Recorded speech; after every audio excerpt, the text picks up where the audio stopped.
We have so much, him so close to God. And him can pray for everything where him want. But you know, just pray for what you want. And allow the people them, make the people them live normal and comfortable. You know, close to God, man. You know. Call Dougal, my style them unusual. The views when me speak, you no need for agree. Me welcome all interactivity. Rock and come in, sit for your beat. Come make we reason for real. And yo, Jal, I'ma say comment when you need to, like if you want to, and share if you have to. And yo, Jal. Welcome to another episode of Unusual Stakes. And this is where Carl Dougal, the unusual, expresses himself in such a way that he might sound different from the average person. My views are not necessarily those of any person you know on this planet. My views are not intended to cause any harm to any person, to any group, or to any organization. However, in the event that somebody's feelings gets hurt during my presentation or my program, just understand, say, me have a big long ladder. And this ladder can help you to climb down out of your feelings safely. Also, me have some band-aids. And these band-aids can help you to patch up your ego should it get bruised along the way. So with that being said, my people, let's get into today's reasoning. So watch you now. Today's reasoning, me gone in the church, you know, me gone. Yeah, man. We see a number of things pop up and surround the church from the other day. And so, there are some clips when me I go play. I can verify if these clips are AI clips, you know. And me I tell you, if I know AI clip, then me I tell you, say, the church is getting into a bad light. However, me see a clip in a recent time with Mr. Everal Warmington. Mr. Everal Warmington is one of our Jamaican senior politicians. And he said in a one of his videos, and me can play the video right now, you know, and just hear what Everal Warmington have to say. I want to tell me what you think. Churches. There are a lot of churches damaged, and my views I discussed with a 75 million can build up churches. There are a lot of churches damaged, and my views I discussed with a pastor. It doesn't make sense for the church to go back to rebuild all of these structures. Okay? What the churches need to do, those who have denomination of churches close together, combine these membership into one building. Because most of these churches, anyone on Sunday don't have anybody in them. Very few people are in these churches. When Mr. Warmington is saying, you know, so the church is supposed to combine, and a lot of these churches don't have a lot of members. But you know, to be truthful to the churches, everybody have them own place of worship where them like to go, you know. And this so them go get for them peace of mind upon whichever day them choose to get them peace of mind. So right there, so now Mr. Warmington, if you go tell the people them, say now everybody if you group up in a one church on a Sunday or on a Saturday, whichever day you worship on, Mr. Warmington, that in my head, me support your idea, but it's definitely not going to work, sir. Because everybody, you realize one of the main reasons why we have so much denominations are because people cannot see eye to eye. The hypocrisy in a church is so high and so pungent that everywhere you go, you see it and you smell it. Now, when me I say, you know, the denominations, the church have over 40,000 denominations that comes under Christianity. And why there are so many denominations is that people take on to things where them not take on to in another area. So it's like nobody not believe or nobody not support nothing 100%. Everybody have them own little doubt and have them own little preference. So that's why you find yourself with so many different denominations, you know. So everybody Man want take one little piece of Baptist where him grew up in and put it with one little piece of Church of God and one little piece of Seventh-day Adventist, and him want mix and blend and then, you know, turn this in a theme one style of worship. But the hypocrisy is that everybody claiming that they are using the same Bible, even though I know the same Bible, we have so many different versions. NIV, KJV, and the other whole heap of V them wanna see. Yeah? And these things, everybody use these type of books to suit one part of them where them like. See? So with the different denominations, nobody now go want give up for them church just to get in a somebody else church. But Mr. Warmington, so far me I tell you, me like your idea, but me not see how it go work in Jamaica. Me could go and play. People are in these churches. So the best they can do is to combine the membership at one location and having all these structures all over the place. And my concern, I'm speaking as a member of Parliament for Southwest St. Catherine. I'm speaking that capacity, whereby close to 11,000 people elected me. So I'm speaking on their behalf. Because they have concern also, and people ask me and I can't give an answer as to why the government is providing this money for institution. And even if the church has to be rebuilt, it's not the duty of government to rebuild the churches. There's a separation of church and state. Yes. So now, when Mr. Warmington I say, now me I tell you, Mr. Warmington is a very vocal person, So him no need me to express him views, but me I tell you where me gather from where him I say. Saying, Mr. Warmington I say, man, watch out now. Well, make him finish the way him I say. So I don't see why the government will be stepping up to rebuilding these churches. It's not our duty. I'm not against the church. I'm a part of the church. But funds should not be going to, taxpayers' funds should not be going to religious institutions, organizations in this fashion. All right, so look here now. The proposal of the government is to offer $175 million grant to help to rebuild the churches in Jamaica. And Mr. Warmington has said he does not believe that the government should be using the government funds to build back any religious institution. And so he must say no, him no support the idea there.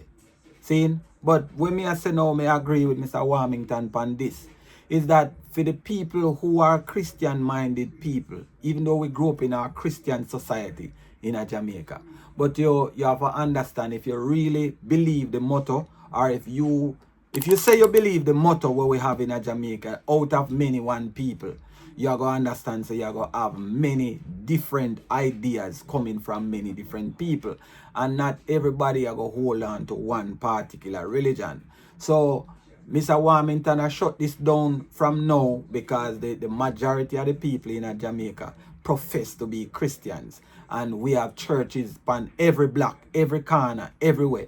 We have churches. And so what you must say, if the government is not the government responsibility to build up any religious institution, then he make sure say if a mosque, if a Islamic mosque blow down in the passage of Hurricane Melissa, them can come make no claim to the government to say, well, the government is being, what you call it, political or religious in making decisions. Because how you give money for build up the church, but you're not giving money for build up the mosque. And so the Rasta man them can come from where them they know and say, look here now, for with church or for with place of worship blow down to, so we are look to the government for grant. So when Mr. Warmington I do right now, he must shut this down right so and say, no, this is not the responsibility of the government. And I support Mr. Warmington with that. Religious, especially Christian fanatics are going to come out and say, yo, you don't know where my talk say. But just remember, 2 + 2 is equal to 4, and people are going to find issue with that. If you say 2 + 2 = 4, somebody are going to call you idiot. So, yeah, it's neither here nor there. But listen now, you only feel away because it's your religion. But if you did hear say the government take $75 million figure bill mosque, you would have outrage just the same. So listen now. the pastor and the churches raise money in a for them one way, and me sure say the churches have external support where can amount to more than where the government can offer. So this is my opinion that the churches should have find them one funds to build up them one institution. And to be fair to the churches though, that the government really rely heavily upon the church to make certain decisions. Like for example, there are certain documents where the government need to sign, but these documents are to be signed by a pastor. And so therefore you could not take away the relevance of the church. You can't take away the relevance of the pastor until you make the changes for the documents where you know have to have no pastor sign no document. But until you don't have the pastors assign any document, you can't totally do away with the church. So me can understand why some Christian people would have feel a way that Everal Warmington said this. But my people, we have to be fair and we have to be balanced. Now, make we finish here where Mr. Warmington has say, but me have some more video for we look at, you know. Should not. There are many persons in this country who are atheists or what have you, who are not a part of the church. Some might be atheists, some don't believe in church, some don't go to church, some not a part of the church. And they're part of the tax base in this country. Same thing So Mr. Warmington. when those in the church might not have any objection against the church receiving this, what about those persons who are not members of the churches who are part of the tax base and you take their money and give it to religious institution? How can you explain that to the people of Southwest St. Catherine and to me as representative? So what Mr. Warmington is saying, the people them are going to question him if say, look here, bad man, how you support this? If you take the taxpayers' money, if a taxpayer is not a part of a religious group, he may not think him going to want him tax money go build up an institution. Just like me mentioned earlier, you would not, if you're not a supporter of the Islamic community, or if you're not a supporter of the Rastafari community, you would not want the government to take up your money and go support these religious groups. See? So make we just be fair right across the board. No matter, listen, me now send you, listen now. The ladder is always there. You can climb down out of your feelings when you're ready. And do it safely. Right? But let us be fair. The taxpayers should not be funding no religious something.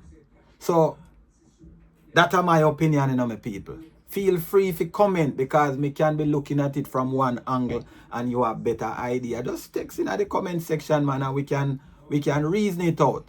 Now, there's another video when me see, and me I wonder now if this video is an AI video. So let me just play that video you know and hear what I go on. Pastor who shamed a woman for giving $1,200 before the sermon even began. Plus $235 and receiving the blessings to come to all that participated. Now that's only $1,200. Yes. Y'all not listening to what I'm saying. If you have 1,000 plus 1,000. Okay. Well, I'm gonna work on the other 800. Well, that ain't what I asked you to do. Insider said the pastor had been scrambling to cover a personal debt, asking for a few $1,000s from anyone who would listen.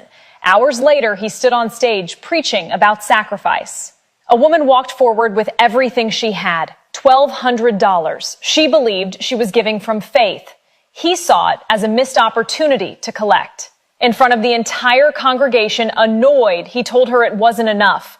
Her child stood beside her while he turned worship into humiliation. That moment, filmed by someone in the front row, spread faster than any sermon he ever preached. Millions watched him wearing gold, shouting about generosity while demanding more. He said faith means giving until it hurts, but the only one who didn't feel pain was him. Former church members came forward after the clip went viral. They said this wasn't the first time. Every service ended the same way: pressure, guilt, and envelopes. So what may I say now, my people? Me not see this video in its entirety, but because me can't verify if this is a true video or if this is an AI video. Me still a search, and if anybody out there can send me the real video, then me can have a better look on it. But for now, me are going to only judge the video based upon the short clip what we see. And I am saying now, how this pastor, where you get this from for you tell people say you have to give money? What does tithing mean? And what does offering mean? You are going to tell me now how much money to give you and salvation is free? And what you said to me, pastor? No, pastor, no make me have to tell you what go on in the new year and a party. Because you see, with them a type of demand where you put on people, well, a years now, pastor put people in a guilt, you know. Oh, if you don't give willingly, and the Lord loves a cheerful giver. And you said things to make people feel guilty. But look here now, Mr. Pastor, guy, if this is true, just look at me now. Anybody can get money from me. Yeah.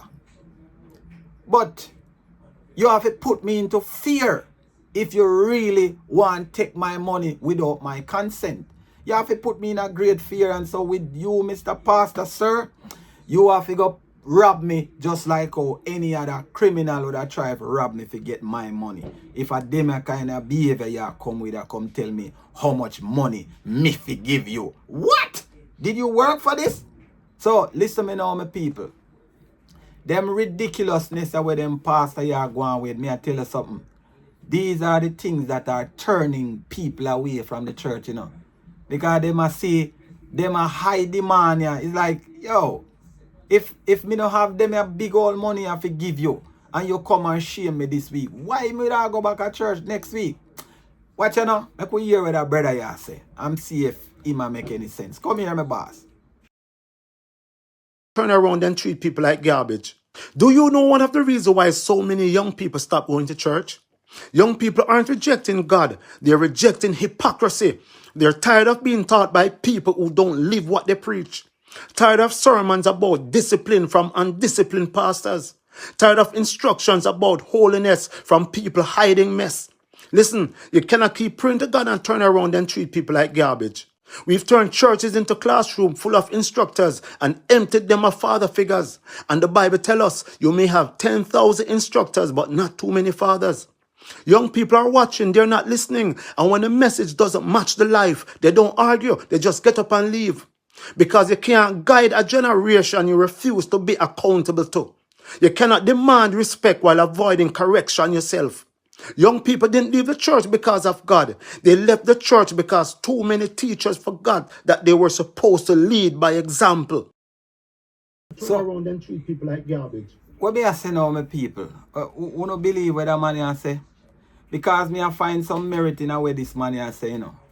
That majority of the time I just guilt you put people in. And him say young people are leaving the church because them see the hypocrisy. See? That you are tell people what to do, but you not practice what you say the person to do. And people learn more about what them see than what you say. You know, and if you are the person where you might look up to, and him not see you as a person where you live up to what you say, then no. That's one of the biggest way for lose people, man. Yeah, man. So watch this now, my people. Make we check that video, yeah. There is 17 people under the sound of my voice that's releasing, like this man of God that flew all the way from Houston, releasing a $10,000 seed. I want those 17 people to obey God. The Lord says, I ain't asking you to, I'm telling you to. I'm not asking you to, I'm telling you to. I'm not asking, I'm telling you. I want everybody to get your offering so fast that you can't even explain what has taken over your life. When I count to 3, everybody move now. 1, 2, 3. I don't know. You see this man, I tell you about offering. My people, when you hear about the word offering, when come to your mind, what about your dictionary? When you offer something, you know, do it under no force, you know, nobody can tell us if you offer nothing, you know. And then may ask these people, if salvation is free, why are you paying so dearly for salvation? And look here now, people, when you don't have a genuine need like this, especially those people who get caught in a Hurricane Melissa, and you have a genuine need like this, and you call your pastor and tell the pastor, say, Pastor, me won't stop blow off, you know. Even though the pastor go tell us, say, boy, for me won't stop blow off too, you know. But really and truly, when you call these pastors, you know, all him go do is say, come let me pray for you. Him can only offer you a word of prayer. But then now, anytime him a keep rally, or him a keep one of them church function, there money him want, you know. So me don't understand how the pastor will have so much, him so close to God. And him can pray for everything where him want. Well, you know, just pray for what you want. And allow the people them, make the people them live normal and comfortable. You know, close to God, man. You know, just pray to God for what you want. But no, poor people, they carry money come give to you. And you offer them word of prayer when them need help. But when you want your wants, you know, if you go do what you want to do, you are tell them to come give you money and force people to give you offering. What is that? Now, my people, these are my opinion, you know. May I say, these are some of the things where I cause the people them no want to no go back at church. We see the hypocrisy going in the church, and we know out here who are observers of life. And me, we consider myself as a student of life. Me, I say, observing these people, we I say, this seem like they are just putting on a show. Everybody can tell you what God say and what God know and oh, you know so much about God. What kind of book you're reading? And then when we reach in the books now and we show you these chapters, you say, oh, because you're not reading these chapters properly, and you need to have the anointing and what? Are you not supposed to follow the Bible when the Bible say you have to study if you make thyself approved? And that it say the Bible not tell us say you have to study all things and prove that which is right. The Bible not say you have to seek wisdom. And in a seeking wisdom, you seek understanding. But you say, oh, lean not on your own understanding. But when you go in a one exam room and you do exam, how for understanding you have to use? You have to use your brain, my people. So listen this now. This is my view for today, you know. All me I say, like, share, and comment. If you like the program, boom, press the like button. If you don't like it, press the dislike button. But I want you comment why you don't like the show. And share it with a friend if you do. And subscribe. Tell somebody to tell somebody else. So my people, in the new year, well, in the year, because I don't know what I got new about the year. You know, if your behavior and your action and the situations not change, then it's going to be just a number change with the same old problem. But for those who I look forward for a new year, so me I say Happy New Year to everybody. One love. On your job.